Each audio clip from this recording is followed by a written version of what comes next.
Best free movie apps for iPhone in 2026. So here are the best free movie apps for your iPhone in 2026. First, you need to make sure that you have a stable internet connection. After that, you need to open up your app store. And I'll go with search, and here you need to search for Bflix. So the first application is Bflix. It might not be available in some regions, but if it is available, then it's a good app where you can watch free movies. The second one is Wiki. Search for Wiki and then you will have the application right here, Wiki Asian Dramas, Movies and TV. You can stream your favorite Asian dramas and movies, and you can also enjoy the latest content. You can discover diverse stories all over Asia. You'll also have multi-language subtitles.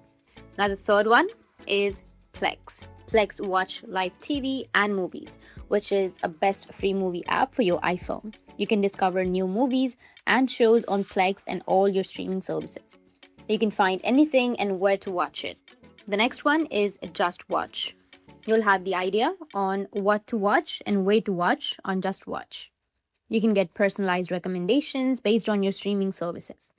So these are the best free movie apps for your iPhone in 2026. And if you have any questions, feel free to comment below. Thanks for watching.